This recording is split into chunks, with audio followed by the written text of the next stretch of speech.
On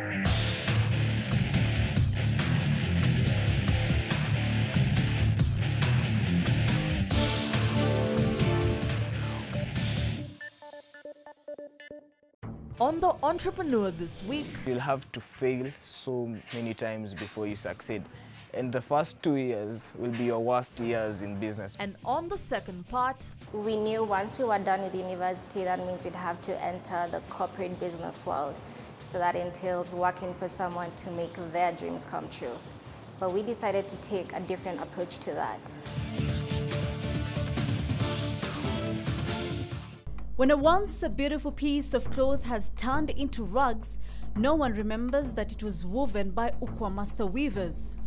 This Igbo proverb best describes how most people view their garb when it becomes old and out of fashion. 22-year-old Joseph Bantu is a fashion designer and would easily appreciate the meaning of those wise words from the Igbo tribe in Nigeria. As the co-founder of Go Affordable, he is tasked by his clients to create pieces of art that will ensure that they stand out in a crowd. The company specializes in Ankara, regular and bespoke suits. Go Affordable started when there was a need to dress the middle class in Nairobi.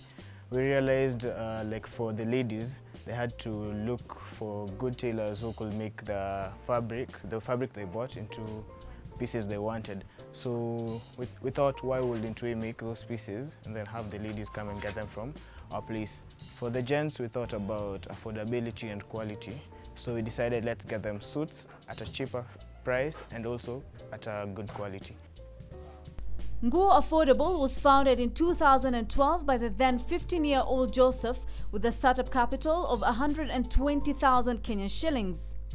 The venture, though, would find it difficult at first to get a footing in the competitive Kenyan fashion industry. The main challenge was reception from the clients because it was a new brand, so people had to first associate with you before they could trust you to do their job.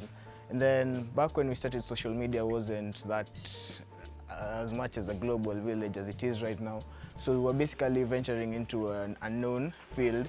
As basically as we didn't go the walk-in customer way. We went the marketing way. Like even if we are hidden at the 20th floor, we'll still get clients. So basically, I would say the reception, and then for us to really break into the social media market was really a great job for us. Like it was hectic, but eventually we managed. Even though they do make designs that are meant for the mass market, the firm had to change their style and designs so as to cater for a more diverse customer base. After high school, Joseph would also sell suits as a side hustle.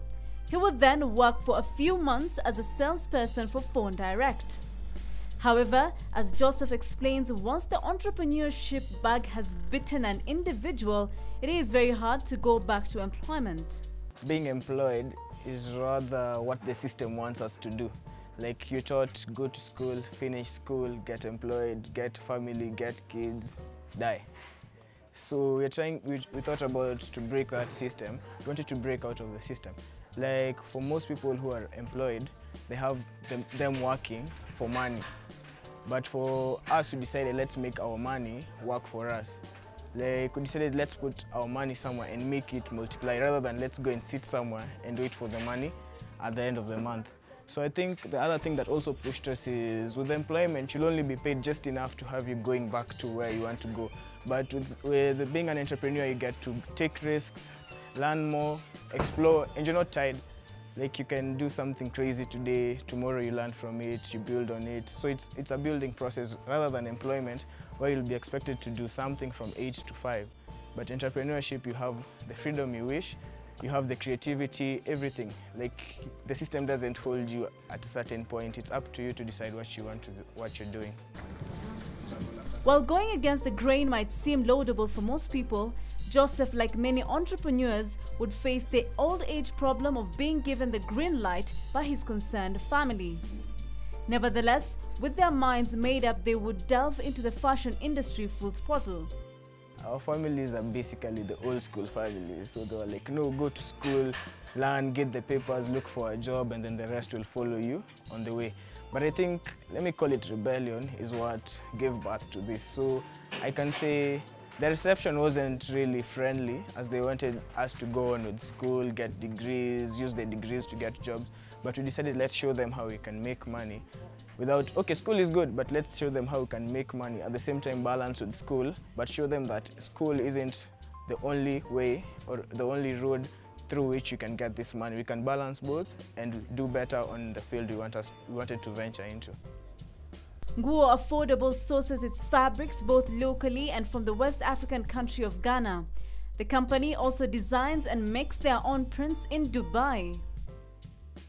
This paying attention to detail has ensured that the fashion company creates unique footprints in the sector. Our name is what sells our brand, Nguo Affordable. Our pricing is the best you'll find in Nairobi when it comes to the Ankara for ladies.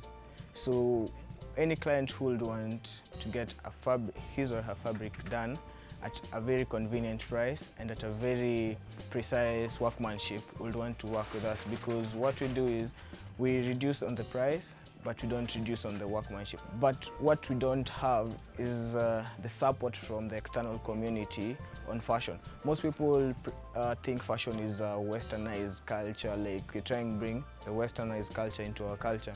But from what I've seen from the many people venturing into a fashion industry, it's a booming industry, and it's one that's worth taking time and looking into, because right now we can be proud to say that people wear our brand on the streets. A few years ago, you like hustle to get 1 or 2 clients, but now we can say we can walk from one person, find them wearing Ankara, and just ask them, where did you get this done? And 2 out of 10 will probably tell you they got it from Nguo Affordable. According to data modeled by Euromonitor, Sub-Saharan Africa's combined apparel and footwear market is already worth $31 billion. It is with this in mind that Nguo Affordable is hoping to cash in on their unique and trendy designs. Let me say you feel ecstatic, because we didn't expect people to like love our clothes as much as they do, and it just makes you feel like there's an appreciation for what you're doing. Like you have the psyche to wake up every morning, draw up new designs, come up with new pieces and bring them to the world. Because seeing someone wearing what you made, what you thought of, it gives you this feeling of, I don't know even how to term it, but it's just a happy feeling, because it's not every day you'll find someone wearing what you also love.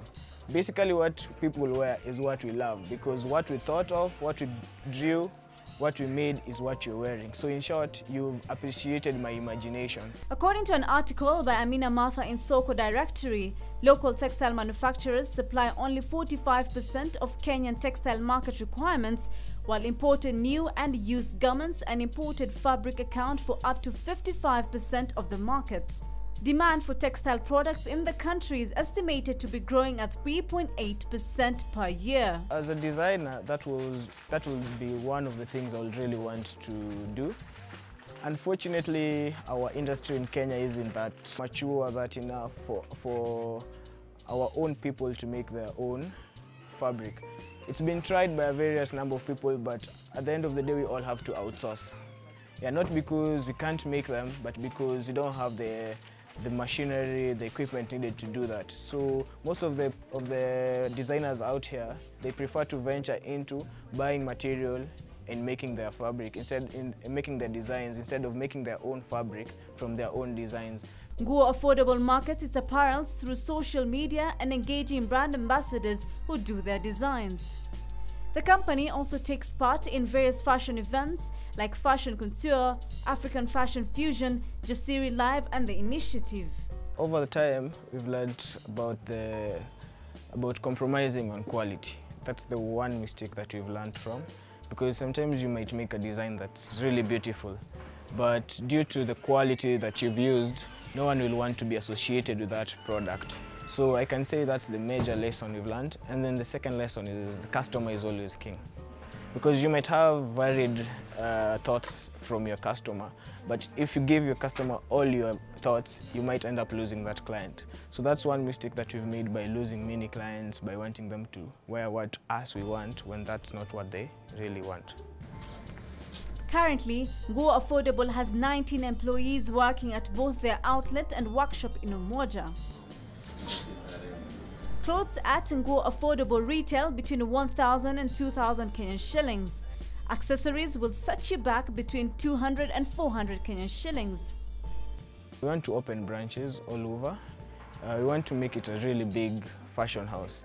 Like, we want to have open days, have our own events, showcase our own design. We want even to be featured in shows such as the New York Fashion Week and all that.